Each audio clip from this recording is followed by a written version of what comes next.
పాలకీడు మండలంలోని Deccan cement factory వద్ద ఐటెన్షన్ నెలకొంది. ఉత్తరప్రదేశ్ కూలీలు పోలీసులపై చేసిన దాడిపై జిల్లా ఎస్పీ నరసింహ తీవ్రంగా స్పందించారు. దక్కన్ సిమెంట్ పరిశ్రమలో పోలీసు వాహనం ధ్వంసం చేసిన వారిపై కేసు నమోదు చేశారు. ఫ్యాక్టరీస్ బైలా లేబర్ చట్టాలకు అనుగుణంగా మైగ్రేట్ లేబర్ తమ సమస్యలు పరిష్కరించుకోవాలి, కానీ చట్టాన్ని తమ చేతుల్లో తీసుకుంటే కఠిన చర్యలు ఉంటాయని హెచ్చరించారు. ఘర్షణ జరిగిన దక్కన్ సిమెంట్ ప్రాంతంలో స్థానిక పోలీసులతో పికెటింగ్ ఏర్పాటు చేశారు.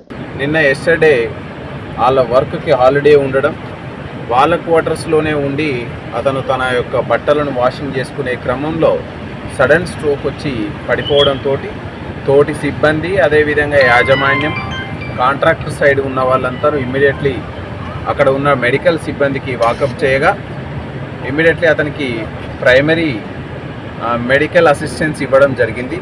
తదుపరి మెరుగైన చికిత్స కోసం మనకు మిర్యాలగూడ దగ్గరలో ఉన్న మ్యాక్స్ కేర్ హాస్పిటల్కి తీసుకువెళ్ళడం జరిగింది. అక్కడ నుంచి వాళ్ళ సజెషన్ ప్రకారం ఏరియా హాస్పిటల్కి తీసుకొని పూర్తి స్థాయిలో చెక్ చేస్తే అప్పటికే అతను చనిపోయి తీసుకురావడం జరిగిందని డిక్లేర్ చేసినారు. తరువాత వారు ఎవరైతే డిసీజ్డ్ తరపు ఉన్నటువంటి క్లోజ్గా ఉన్న వాళ్ళందరూ కూడా ఆయన మరణం మీద మాకు ఎలాంటి అనుమానం లేదని చెప్పి అండ్ కంపెనీ అసిస్టెన్స్ తోటి ఒక అంబులెన్స్ని అండ్ డ్రైవర్ని ఏర్పాటు చేసి ఆయనకు ఫైనల్ రైట్స్ కోసం యూపీకి పంపించడం జరిగింది. మెయిన్ వైల్ ఈరోజు ఈ యొక్క మిగతా కన్స్ట్రక్షన్ లేబర్స్ ఎవరైతే ఉన్నారో వీళ్ళు డిసీజ్డ్కి ఆర్థిక సహాయం అడగడానికని ఒక గుంపుగా ఏర్పడి కంపెనీకి వచ్చి ఆ గుంపులో కొంతమంది అల్లరిముఖలు చేరి దాన్ని వైలెన్స్ మెథడ్లోకి తీసుకెళ్ళడానికి ప్రయత్నం చేసినారు. మన పోలీస్ వచ్చి ఇమ్మీడియట్లీ వాళ్ళని ప్యాసిఫై చేయడానికి ప్రయత్నం చేసినారు. మన పోలీస్ మీద అండ్ ఇక్కడ ఉన్న సెక్యూరిటీ రూమ్ మీద, పోలీస్ వాహనం పైన కూడా రాళ్ళు రువ్వడం జరిగింది.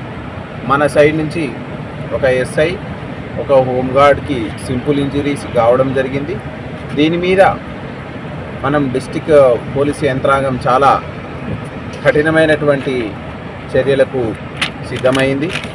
ఎప్పుడైనా మనం తెలంగాణ రాష్ట్రంలో మనకి ఏ ఇండస్ట్రీ అయినా పూర్తిగా స్వేచ్ఛా వాతావరణంలో వాళ్ళకు హ్యాజిల్ ఫ్రీ, ఎక్కడా కూడా ఇబ్బందులు లేకుండా ఉండడానికి పోలీసు యంత్రాంగం, రాష్ట్ర ప్రభుత్వం కృషి చేస్తుంది. ఇప్పుడు ఇలాంటి యాక్టివిటీస్ చేసినటువంటి వారిపైన మనం పోలీసు విధులకు ఆటంకం పరచడం, పోలీసుల మీద దాడి చేయడం, అదేవిధంగా ఈ కంపెనీ ప్రెమిసిస్లోకి వచ్చి అల్లర్లు సృష్టించడానికి ప్రయత్నం చేసిన వారిపైన మనం కఠిన చర్యలు తీసుకోబోతున్నాం చట్టపరంగా.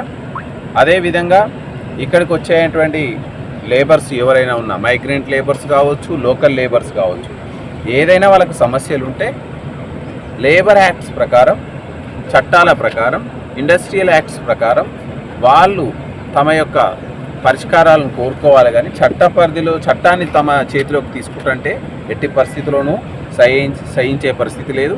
దీని మీద మనం కఠినమైనటువంటి చర్యలకు పూనుకోబోతున్నాం. ఈ ఘటనలో ఎంతమంది అరెస్ట్ చేశారు? టీములు ఏర్పాటు చేసిన వాళ్ళు పట్టుకోవడానికి?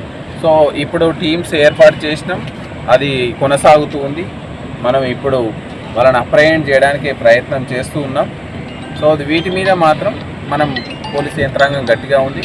ఇండస్ట్రీస్కి, ఇండస్ట్రియల్ కంపెనీస్కి మనం భద్రతా పరంగా, లా అండ్ ఆర్డర్ పరంగా ఎటువంటి ఇబ్బందులు రాకుండా మనం ఖచ్చితంగా వాళ్ళకు కాన్ఫిడెన్స్ ఇస్తూనే ఇలాంటి ఇబ్బందికర పరిస్థితులను సృష్టించే వారిపైన కఠినమైనటువంటి చర్యలు తీసుకుంటామనేటువంటి సంకేతం ఇవ్వదలుచుకున్నాం.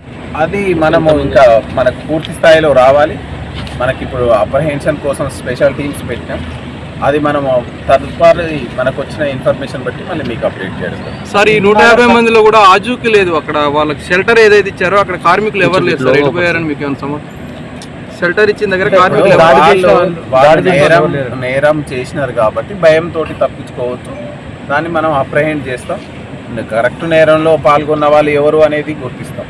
సార్, హుజూర్నగర్ కాన్స్టిట్యున్సీలో ఇండస్ట్రియల్ పరంగా చాలా ఇండస్ట్రీలు ఉన్నాయి, ప్లస్ రైస్ మిల్లు. దాదాపు ఒక 3000 నుంచి 4000 మంది బిహారీ వాళ్ళు. వీళ్ళకి ఏమన్నా స్పెషల్గా ఏమన్నా కౌన్సిలింగ్? ఆల్రెడీ మనం స్టార్ట్ చేసినాం. మనం బయట రాష్ట్రాల నుంచి పనుల నిమిత్తం వచ్చే వారి యాంటిసిడెంట్స్ వెరిఫై చేసే విధానాన్ని తీసుకొస్తున్నాం. ఇదే కాదు, మనకు పాపులాన్ డివైస్ ద్వారా వాళ్ళ మీద దేశవ్యాప్తంగా ఎక్కడైనా కేసులు ఉన్న వివరాలను కూడా మనం సర్ప్రై చెక్ చేస్తున్నాం. ఇది కొనసాగుతూనే ఉంది. ఇదే విధంగా మళ్ళీ ఇలాంటి కాలనీలు ఇంకా ఈ యొక్క సంఘటనతోటి మనం ఇంకా ప్రగాఢంగా కంపెనీలలో ఉండే లేబర్స్కి మనం ఎలాగా ఉండాలి వాళ్ళ నడత అనే దాని మీద కూడా మనం కౌన్సిలింగ్ అండ్ పోలీసు ప్రజా భరోసా కార్యక్రమాల్లో వాళ్ళకి చెప్పడం జరుగుతుంది. అసలు వీళ్ళు బీహారీలేనంటారా సార్, రోహింగ్యాలు అని అంటున్నాను.